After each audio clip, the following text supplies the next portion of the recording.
This is freaking heinous. This is repulsive. I mean, look at this shit. It's completely out of control. You guys can see this, right? I mean, I don't want to try to convince you. Fuck. I just woke up. I just woke up. I will not take your shotgun away. I will not take your rifle away.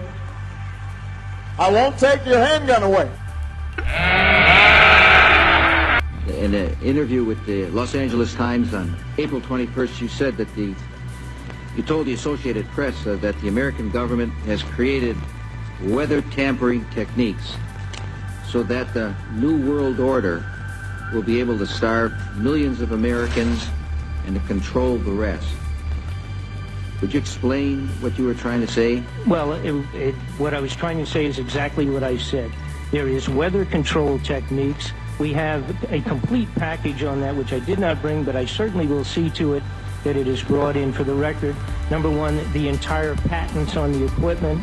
Number two, Senator Claiborne Pell's complete statement and story of his own that not only does it exist, but that we even utilize it as far back as the Vietnam War. You might want to touch base with Senator Pell. I just want to repeat before I turn to... So yes, but we do have all that information. You're saying the government has created weather tampering techniques so that the, quote, New World Order will be able to starve millions of Americans... Worldwide.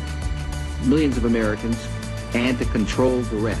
Yes, sir, and that's my belief. As bizarre as that sounds, if somebody had told me that that equipment even existed 10 years ago, I would have thought they were nuts, sir. And at this point in time, we have all the documents to prove it. And if you think that 85 tornadoes takes place in the middle of our growing area by simultaneous accident, I'm sorry. With the equipment that's already set up internationally, and as bizarre as that is, it is proven and documented. We will supply you with those documents.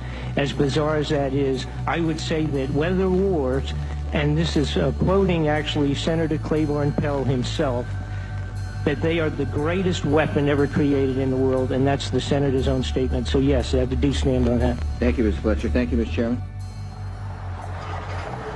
There is a growing citizens movement demanding an explanation of chemtrails. And I talked to my NSA buddies at Fort Carson, Peterson Air Force Base, and Buckley, where I was actually their doctor taking care of the pilots flying and spraying the chemtrails. So I know it's real. If anybody says it's not real, they're full of it. It's not the same as conducting some localized test for some defensive project. This is open air operations. It's not a test. This thing is in place.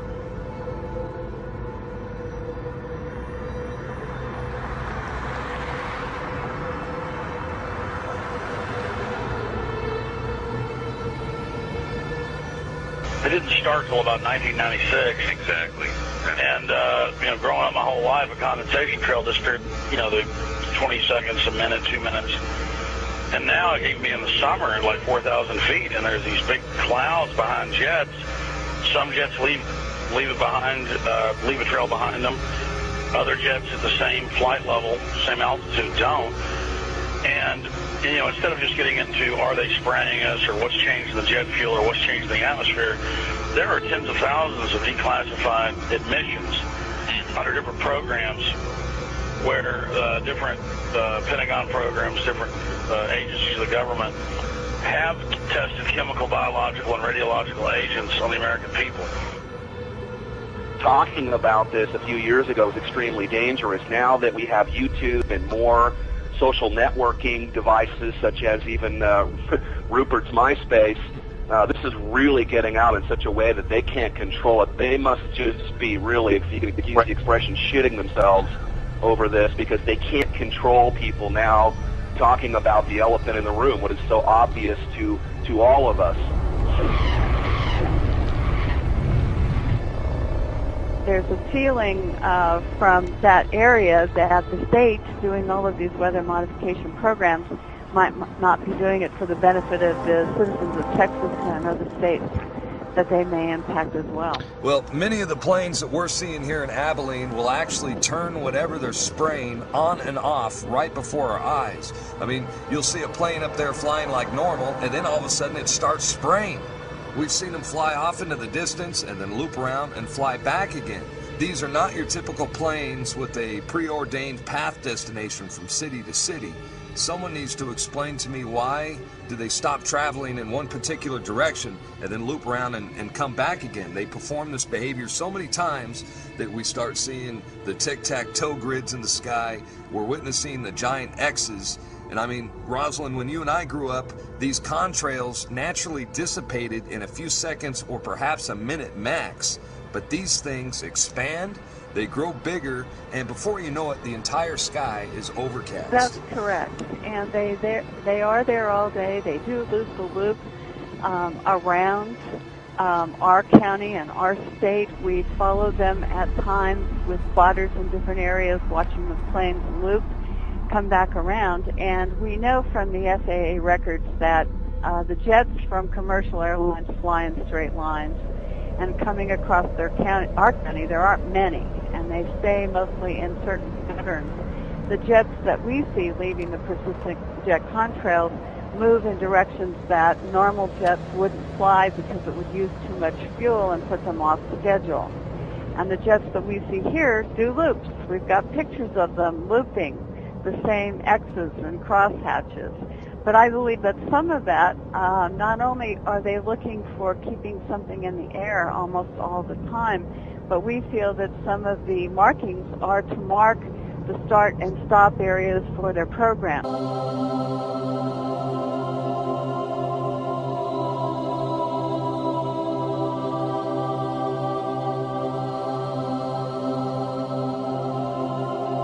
As long as grown men are more active in watching sports than getting politically involved, this is not going to change. A real quick story.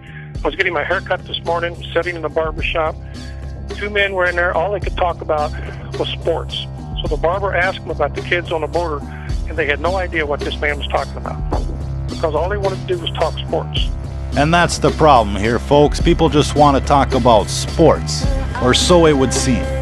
But talking about mindless fluff is really a strategy in disguise. It's other people controlling the conversation, because he who controls the conversation controls your perception of the situation. So mindless dribble, like sports, is in fact like watching Evil on ESPN dribbling the ball, going for the score. It's their MO. It's politics 101.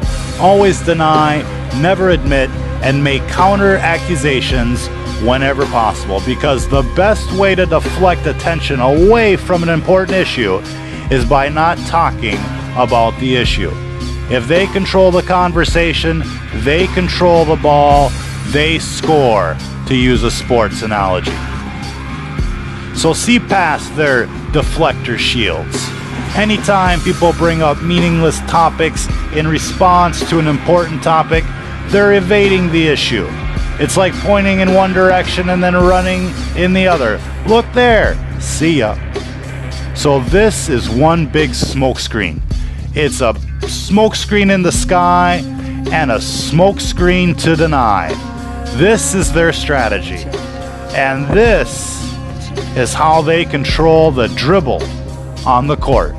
Again, he who controls the conversation controls the ball, and you can't score in the game if you don't have the ball. So by allowing evil people to control the conversation with mindless fluff, cheap insults, cliche expressions, you are allowing them the opportunity to score points by wasting your time and by having you think about something else other than the topic at hand.